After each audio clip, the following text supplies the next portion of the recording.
Hey guys, how you going? Hope you're all doing very well. This evening I'm going to be doing another movie review, so hopefully you find this one interesting. This movie is a horror film from the United States, English language, released in the year 2019, directed by Nicholas Pesce, and this film is called Piercing. So Piercing is about this man. He's married, he's got a newborn child, and the thing that is most terrifying about this man is that he has an urge to kill his child. So we don't know why, but he has to resist the urge, and it's becoming more and more difficult. So he believes that in order to cure himself of these horrible thoughts, he's going to have to actually kill someone else. So he tells his wife one evening he's going to a business meeting, but in fact he's going to a hotel where he's going to meet a prostitute, and this is where he's going to actually kill her. So he's planned this meticulously. He's covering all possibilities of complications, and so he's basically counting down the time until it's basically showtime. So when the prostitute arrives, this is where reality doesn't really meet fantasy, because the situation is far more complicated than he first thought, when he realises that the tables are starting to turn and maybe he is the one who is actually going to become the victim. So whether or not that is the case is something you're going to have to find out for yourself, because that's as far as I'm going with my synopsis. Now my thoughts on Piercing. This is definitely a movie I wanted to love. This is definitely a movie I should have loved, but unfortunately I just didn't, because I didn't feel as though the movie gave itself enough time to develop the complexities that it had. Now Nicholas Pesce is one of the most promising up-and-coming directors out there. I think he's a very exciting prospect, because he's a director who can actually make his own universe, and that's something that is very rare today, is that a lot of directors, they make one film and you see another director make another movie, and if you put them together you wouldn't know which movie belonged to who. And so this basically not being able to create your own style, not being able to create your own unique qualities. And I think that Nicholas Pesce is able to create this, is that you watch a movie of his, eventually you're actually going to be able to tell that it's a movie just by the way that you actually feel watching it. So he made a movie called Eyes of My Mother. Now that wasn't a perfect film, but it had brilliant moments. And that's the best way I can sum up Piercing, is that it has brilliant moments, but unfortunately those brilliant moments don't really stick together very well. Is that I thought that it was definitely a case of this director trying to he's getting a little bit too caught up in the visuals, is that he can create a very good visual base, but unfortunately the complexities of the issues that he's tackling aren't really centre stage where they really should be. And so Eyes of My Mother, that was a more in-depth look at broken people as Piercing was, but it still had problems where I thought as though it got lost in itself a little bit too much. So Piercing, it had the recipe for an absolute success. It had Mia Wasikowska, who's a brilliant actress from Australia.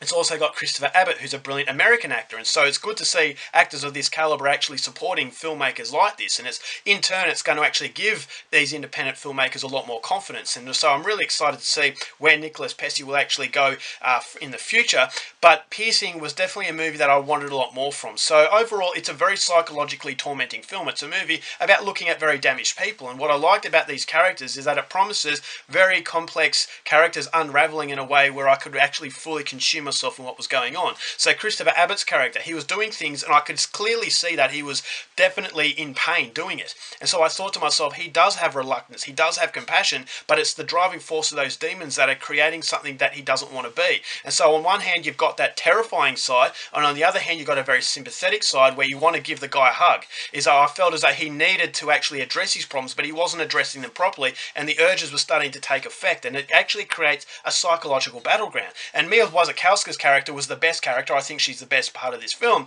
is that she creates an equally unhinged person, and when these people actually, they're trying to fight their inner demons and they're trying to get one over the top of each other, I thought it was a back and forth, and it was very interesting to see how this movie will unfold. It was a very ugly style of film, but it was like a car crash where you go by and the car crash has a hypnotic quality over you, and you can't help but just be transfixed by what's going on. You're horrified by what you're seeing, but it's that transfixing quality that just captures you. It's the invisible presence that's prying your eyes open and forcing you to watch how this event is going to unfold. And so the movie, visually, it's very arresting. It's a very, very quirky and very bizarre feel that the film gives you. It's very vibrant colouring. It's a movie that almost feels like a different dimension. It's a movie that's also very retro. It feels like a homage to 1970s grindhouse films. So if you're a fan of that sort of thing, you're going to like the way that this movie looks. It's got a very retro soundtrack that just gives you an otherworldly response, and that otherworldly response was present in his his movie Eyes of My Mother. But it was a very different sort of feel that Eyes of My Mother had,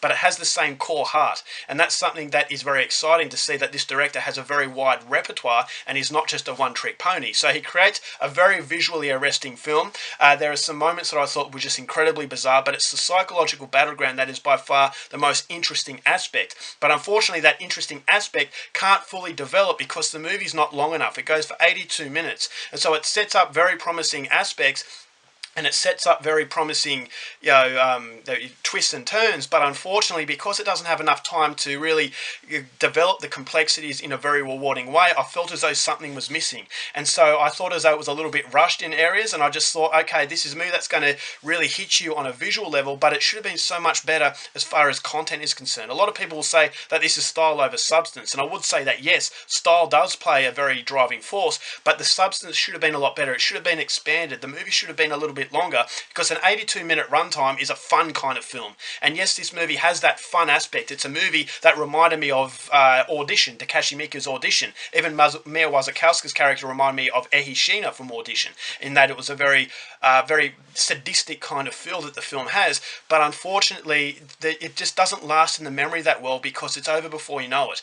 And so it didn't hook me to a point where at the end of it I was left gobsmacked. I was left out of breath. I thought the movie let you get out of there with minimal damage, in that, okay, it felt like a bit of an anticlimax, and that anticlimax didn't go well with all the promise that the movie builds up. And so that was the massive issue with this movie, and that's the reason why I felt as though I was a little bit disappointed after I come away from it. But it still has indications there that suggest that this is a guy who has a bright future as far as horror is concerned, but I just feel that Piercing really missed an opportunity to actually make a fantastic experience. But it's an experience visually, it is very good.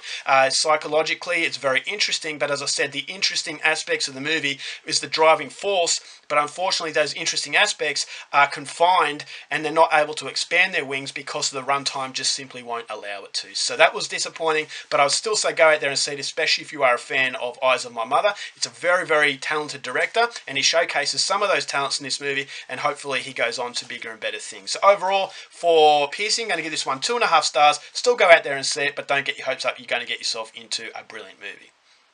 Alright guys, that's it for my review. Hope you enjoyed it. Till next time, keep watching movies, and I'll see you later.